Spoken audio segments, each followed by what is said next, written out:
Darkwing Blast changes Yu-Gi-Oh! Yet again. It's crazy how this set has introduced some new good strategies as well as supported some of the older strategies. It completely changes the meta on its head. There's some really cool things that you need to be looking at inside of this format if you want to succeed, cause I always got your back. But today I'm going to be sharing with you what I think is the top 5 decks in this format due to Darkwing Blast. Alright, so hold on, I ain't done this in a while. Hey, give me a second. What's going on with ya, big dog? And it is Update Monday! Okay, seriously, I ain't done that in way too long. I just wanted to do it really quick. If I remember correctly, I actually say how long I've been kicking rheumatoid arthritis' ass, but if we're gonna be honest about Update Monday, we not doing a good job right now. But that's fine. The reason why I say that it's fine is because just like every new set that changes our Yu-Gi-Oh meta, you could always expect your life to change with upcoming challenges. Embrace them, big dog. Kinda like how Cell embraced that Kamehameha wave when Gohan hit him with the swoosh swoop. Kinda like how you should embrace moving out of your mom's house, but no pressure, nobody ain't gonna hold you yet. But in all seriousness, what we all came up with talking to some really accomplished players is, can your deck play around these particular things? Number 1 is, when you build a board, does your inboard consist of a Nibiru token? If your deck cannot play around Nibiru the Primal Being, which a lot of decks are already starting to be prepared for, then it'll probably struggle. The next is, do the Bestial monsters destroy your deck? Bestials are going to be really big into the metagame because they're competitively viable, but even the Glue Eaters will play it because And lastly is, how impactful are cards like Cosmic Cyclone and Eradicator Epidemic Virus? If you are hit hard by these, then you might struggle.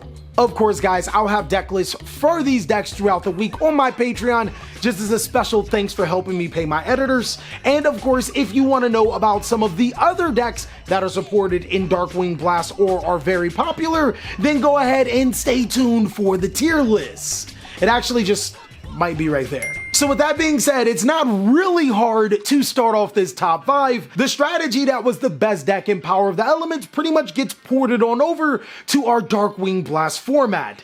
Tier elements are completely ridiculous, and they get even more ridiculous thanks to new cards. Tier element Lulu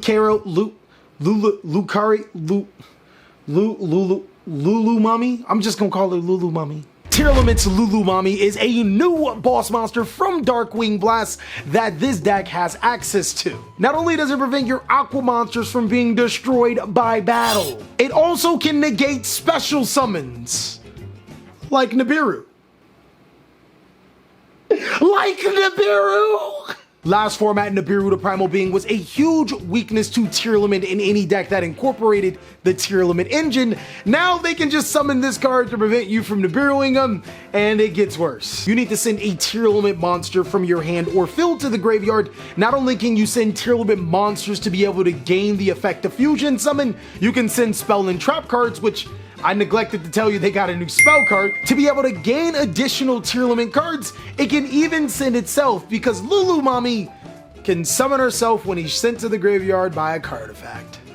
Well, damn. Tier Elements have a foolproof, Nibiru-proof combos, and I gotta find out how I'ma beat you now that they have some more amazing cards.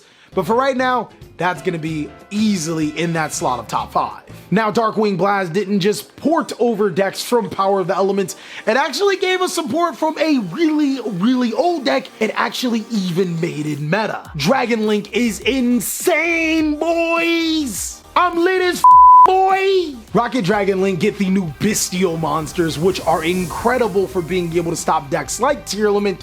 They allow you to special summon themselves to the side of the field by banishing a light and dark monster from either player's graveyard, and what makes him even stronger, if your opponent controls a monster, they're quick effects. It almost feels like don't play a light or a dark deck this format unless you want to be physically abused like how Bulma be doing Vegeta. I mean, look, man, his hairline was already f***ed up enough.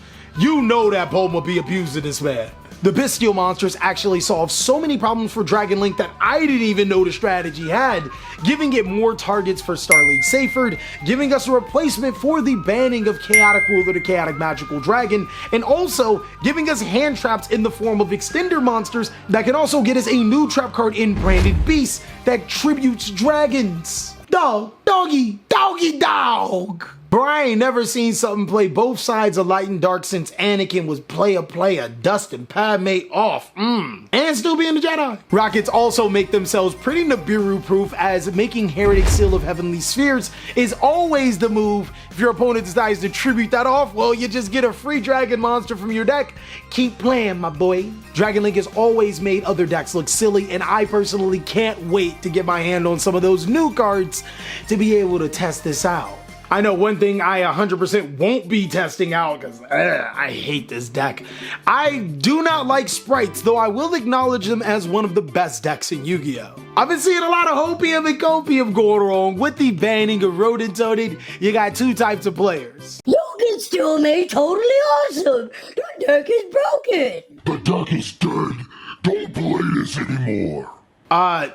The second person's wrong. He's really wrong. Because of the new Sprite Sprine that comes out in Darkwing Blast, you are allowed to send a free level 2 monster from your deck to your graveyard.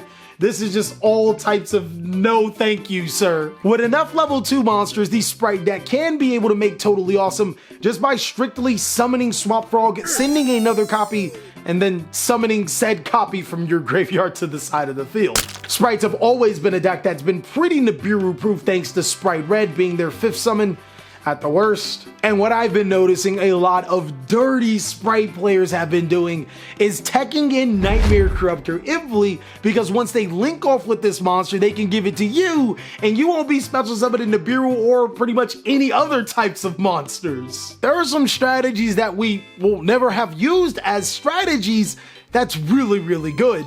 Take, for example, Pendulum. Like, who's done that? Are you a boomer or something? Who pendulum summons? Like, what is that?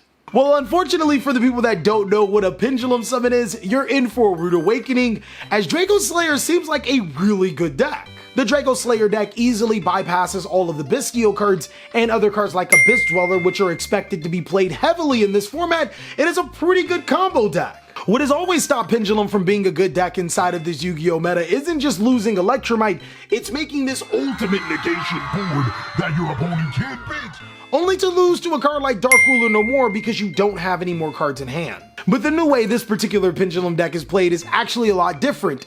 I've been seeing these strategies end up with 5-6 cards in hand, meaning that if you do break their board, I still get pendulums. I also do have my reserves about Nibiru the Primal Being with this deck, because it really would suck to end with a token, but I feel like my brain is just too small to play around it. I keep getting told by pendulum enthusiasts that the deck can play around Nibiru, so I'm gonna go ahead and take the word of some of my people that I've been talking to about it. And lastly, in my top 5, it really should not come as a surprise, I think that Branded Despia is one of the best decks in Yu-Gi-Oh!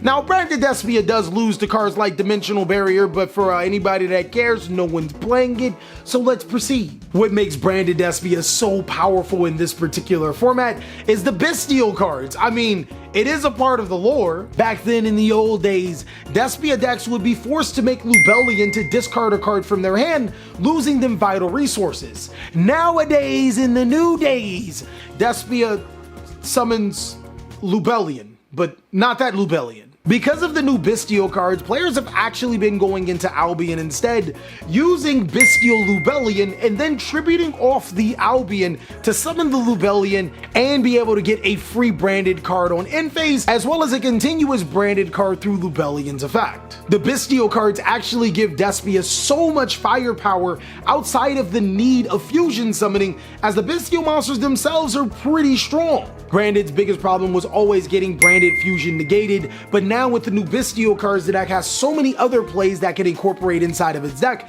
can always dodge Nibiru, and is one of the dark decks that is least affected by Bestials themselves. Now, of course, if you don't agree that Branded Despia is one of the best decks in Yu-Gi-Oh!, that's actually perfectly fine. I got a live duel against one of the top decks in Yu-Gi-Oh! Showcasing how powerful this deck can be. And in that video, I only used Red Cartesia, which is ridiculously powerful, but imagine how much more powerful this deck gets with the new Bestial monsters. Branded Despia definitely checks all of my boxes. It can play the Bestial cards, not necessarily weak to Cosmic Cyclone or Eradicator Epidemic Virus or even Nibiru, and of course, does its own little thing when it comes to be able to make some great boards. But I don't know, that's pretty much all that I have for my top 5 meta decks this format. I want to know, what are your top 5 meta decks? I love reading some of you guys' comments. Some of them. Some of y'all be wild and I ain't gonna cap. Of course, to check out more amazing CaliEffect content, you know what to do, dog. Click on one of these videos.